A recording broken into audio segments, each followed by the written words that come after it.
Има гледки, които не се нуждаят от филтър. Например тази от терасата на хотел Ардженио към сърцето на Италия, а именно езерото Комо.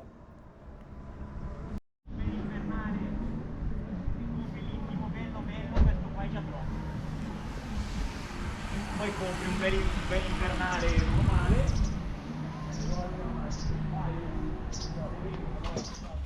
В хотела има събрани банкноти от цял свят, дори и българският лев.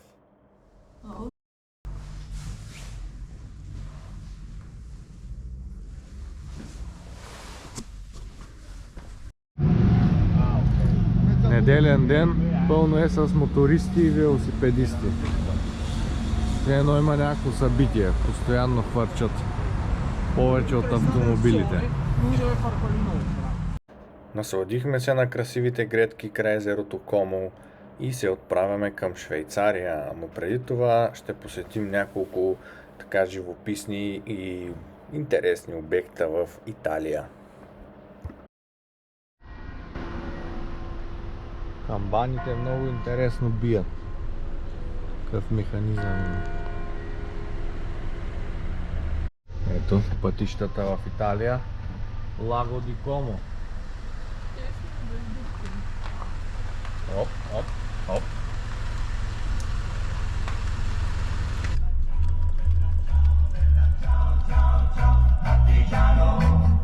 Ей! Сме на пещера, която се оказа, че преди няколко години, когато пак идвахме в Италия, сме посетили вече. Заради това просто решихме да продължим нататък към следващата дестинация. Това е автомобила, с който се придвижваме. По план беше друг, ама направиха безплатен апгрейд и ни баламосаха сложно.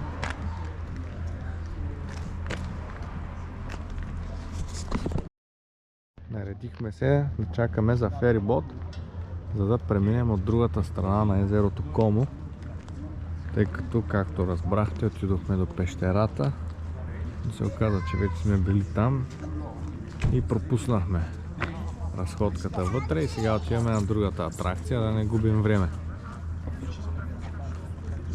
Иначе времето е прекрасно. Има и корабчета, на които може да се качат само пасажери. Те предлагат разходки и карат хората от бряг на бряг също така. Но ние чакаме за ферибот.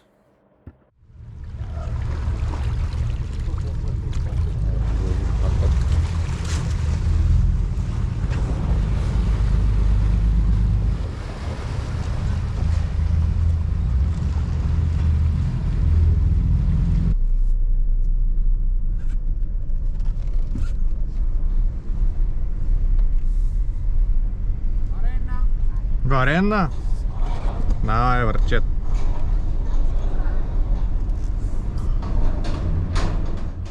Паркирахме се на ферибота, брега отсреща е изключително близо, около 10 на минути возене, но няма как без него.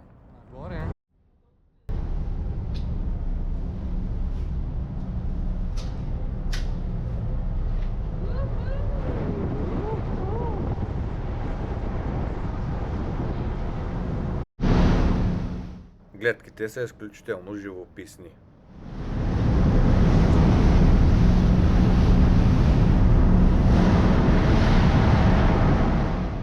Слязохме от ферибота, намерихме паркинг и се насочваме към следващата дестинация. Стигнахме до някакъв странен природен феномен, който е съчетан с намеса на хората. Има излят бетон, това е нещо като ВЕЦ, производство на ток, но всъщност доста живописно. Направили са пътека и може да се разглежда.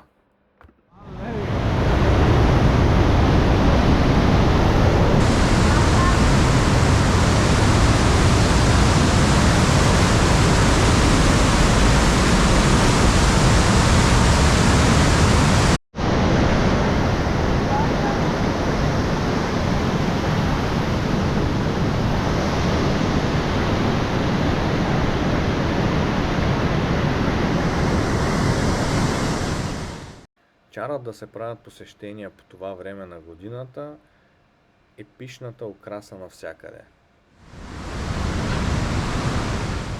Посещението ни отне 15 на минути, не останахме очаровани и решихме да се разходим из тесните улички на селото. Разходката приключи и е време да се отправяме към Швейцария. И на следващия ден си казваме добро утро от Швейцария. Приключението започна, сами ще познаете къде се намираме.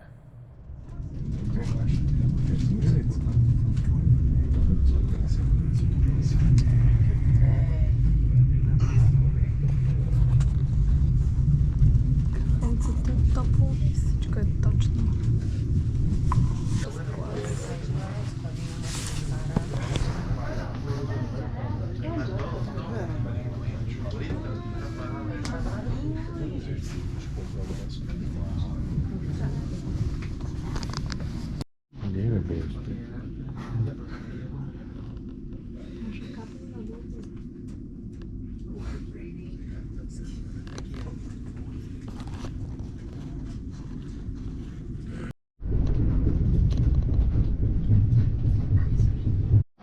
Във влака има аудиогайд и можем да слушаме за интересни точки от маршрута, любопитни факти, техните истории.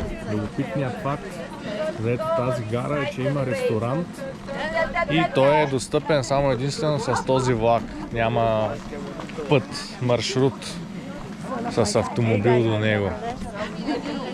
Също така, зимата тук снегът достига до 6 метра.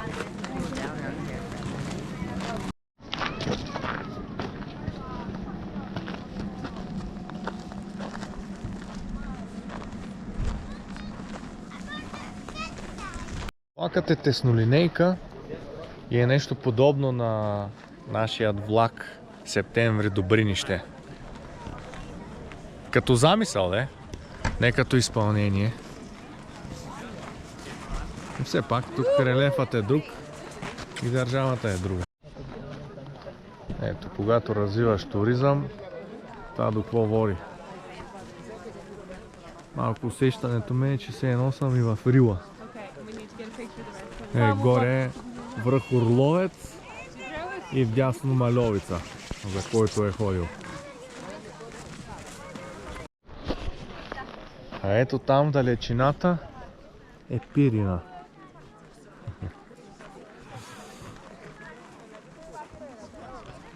Времето е прекрасно. Както вчера, така и днес. Надяваме се и следващите дни. И природата е прекрасна.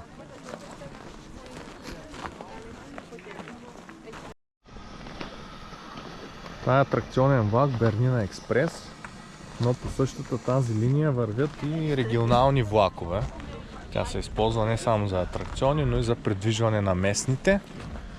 Разликата с регионалните е, че всъщност тук прозорците са изключително големи, както виждате, и изкривени в горната си част. Това позволява панорамна гледка, докато регионалните влакове, те са си стандартни вагони, движат се по-бързо и не правят такива спирки за туристите да се наслаждават на гледките, а директно минават и заминават.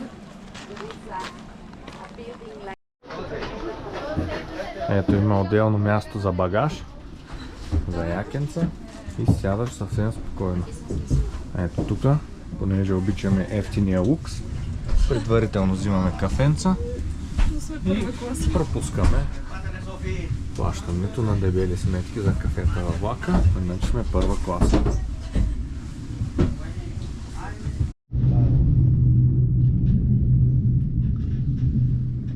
Ето това долу е езерото.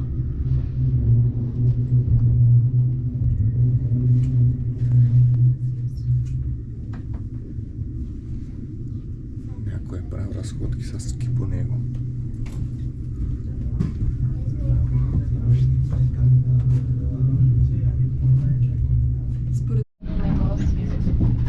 Току-що ни почерпиха и с емблематични шоколадчета. Сейнт Мориц.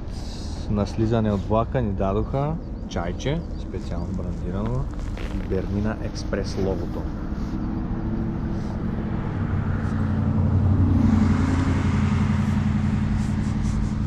Там долу е замръзналото езеро, хората се разхождат. И ние. Да. Той да не е известен хотел. Бар тут с палата. То се, да. Най-скъпарски.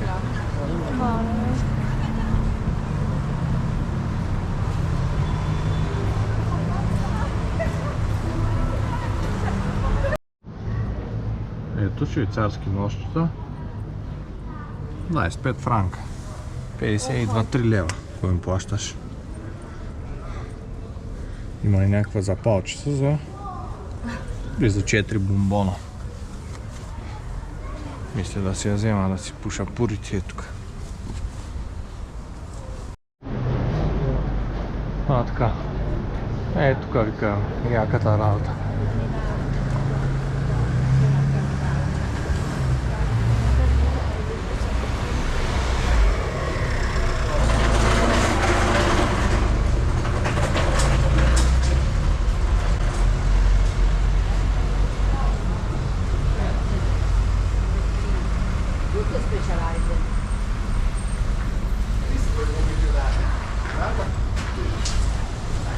Супер е тука.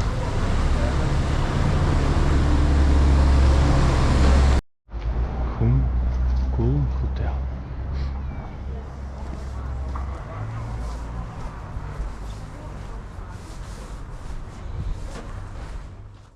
Хванахме фуникуляра и се отправяме към пистите.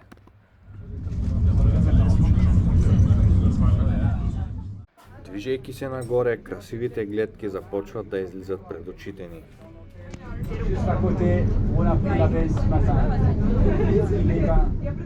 И здравейте от Мартинковича! И тук може да се насладите на прекрасната гледка на скьорчета-мьорчета. Ето може да видите, има някъде към 3-4 писти, огромни, дълги и широки.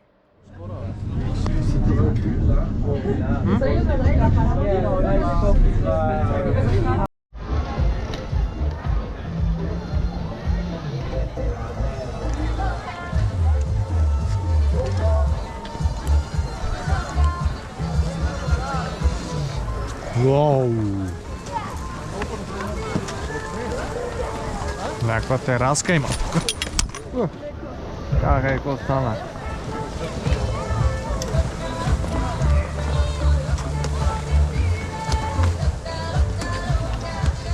Привих ми се. Дай да гледаме в краката си. Бейбито без да карат. Бебкото иска ски да карам. Ето е. Успокоява на ефтиния лукс. Така. Хем си правим сандвичи. Оп. Но то пак ни лукс без телешка, луканчица и гледчетата. Сейнт Мориц на връхчето. Екстра.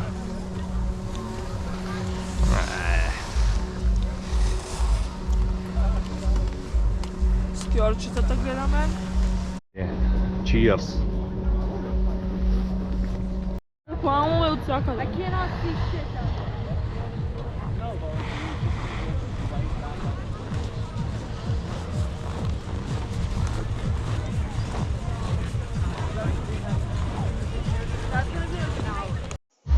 Ставени инструменти на свободно ползване в случай на нужда. Това беше от нас, насочваме се отново към града.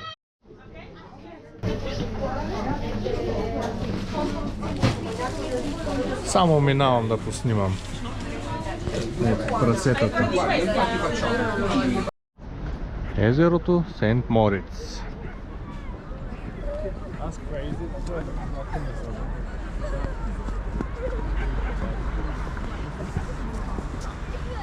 Провеждат се конни надбягвания и състезания с ретро автомобили. Тук ли бе? Да. Дупка и ще ловим риба. Бая се хлъзга. Доста. О, майко. Тук е се пропукало. Прией дупка за риба. Давай, парзалей са.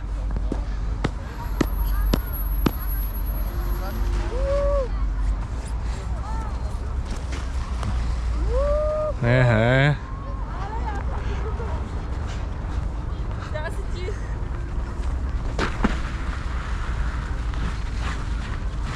Потош се!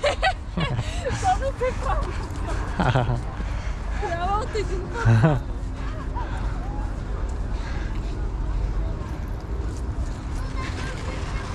Мале! Браво! Уу! Шампион! И отново на същото място по различно време. Прибираме се от Сейнт Мориц. Отново с влакчето. Там беше доста интересно, уникална природа, уникални писти. Това нещо няма къде да се види на друго място.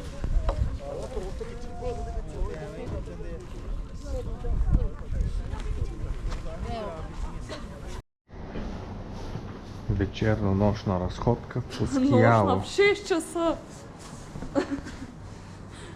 В 6 часа. Зупа, една зупичка. 20 лева. Какво му плащаш? Айде на местния площад на Пушкияво. На доста места има такива макетчета за Коледа.